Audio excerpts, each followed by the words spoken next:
A sampler track is basically taking all of the tracks inside the music pack and stacking them one by one horizontally into one piece of music that is essentially a demo reel. It is showcasing usually around 10 seconds of every piece of music in the pack. That way the game developer can quickly listen and get a nice understanding of what's going to be inside the pack. So for example, if you go to my website, you will see for Game Music Treasury, this SoundCloud sampler playlist is available on all of the music marketplaces. And you'll notice how Adventure, for example,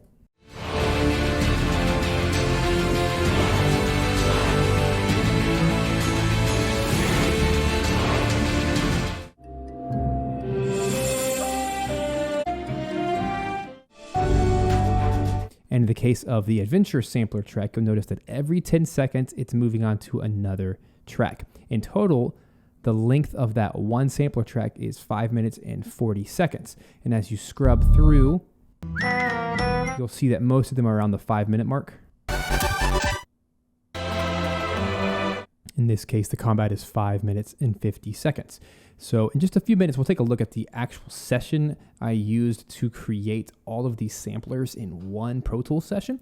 But before we get to that, now that we understand what the purpose of a sampler is, let's actually build one from scratch. So if I open up a new Pro Tools session and import all of the looped audio files, you'll notice that we simply just have each audio file as a separate track. Now, you can use this process in any DAW, but Pro Tools is my favorite. So I'll take all of these tracks, import them, and then using the shuffle tool, I'm very quickly just going to drag them all up this way. And notice how they are automatically, or automagically, as I like to say, they just snap in place, and it's absolutely amazing. It's so easy. I don't know of any other software that can do it quite this fast. Audacity might be the second best because it has that same yellow highlighted line, but you still have to you can't just click and drag them like this. So now that we have all of our tracks in one line, I'm going to delete all the other regions.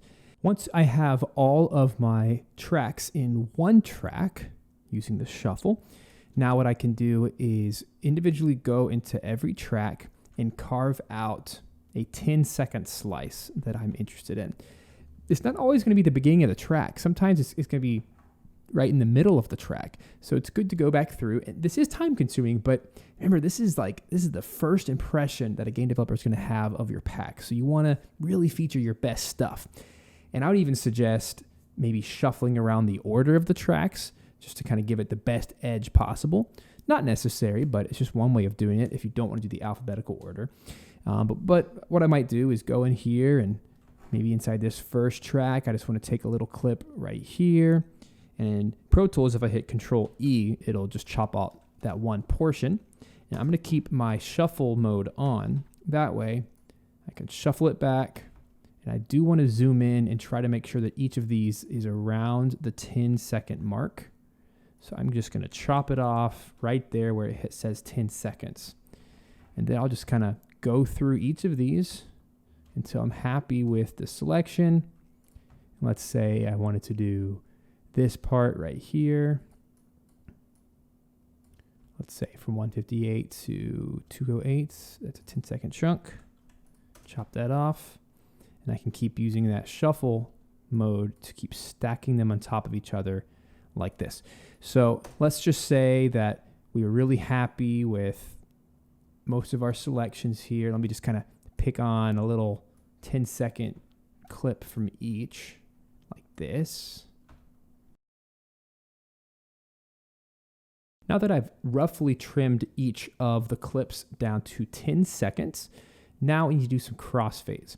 I'm going to hit Control A to select all of the regions. Let's do Control F for some fades. And I'm going to do a standard equal power fade. That way it's going out as the new sound is coming in. Let's do 2000 milliseconds. That is exactly 2 seconds of a crossfade. Let's see what that sounds like. I don't want it on the beginning track though. So maybe we can start like this.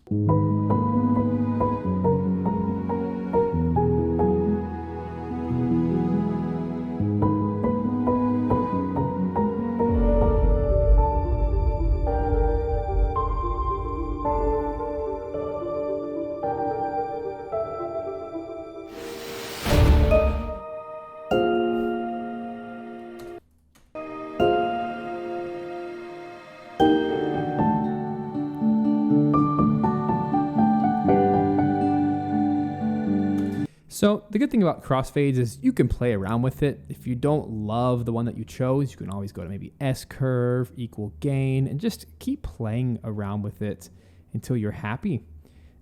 This is going to depend on the genres. It's going to depend on, if you have those big swooshes and obviously the selection that you chose.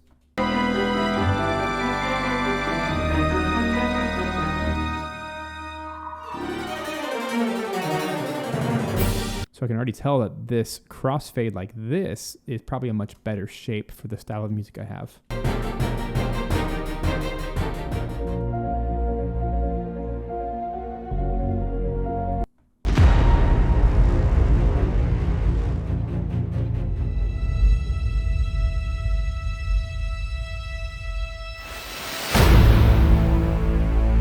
So it totally depends, and that's the best part, is you get to decide what you want it to sound like. And this is really your moment to shine, because if you can't capture the attention of the game developer in this first minute, well, then you're kind of doomed. So make sure that this is really polished, this is really high quality, and really represents what you're doing well. Because if they don't like this little sampler track, they're not going to listen to the actual tracks. So that is how I create a sampler track. So as mentioned earlier, here is the entire sampler set for Game Music Treasury. So you'll notice even as I zoom in here that there are a lot of tracks. And my goal was to create a crossfade about every 10 seconds, because that makes the whole track about 5 minutes long. But you'll notice on some of these other categories, they're shorter. So it's not an exact science, but in general, it's about every 10 seconds. And then once I'm done with one of these, I bounce that individual track at 16-bit, 44.1 sample rate as its own sampler track.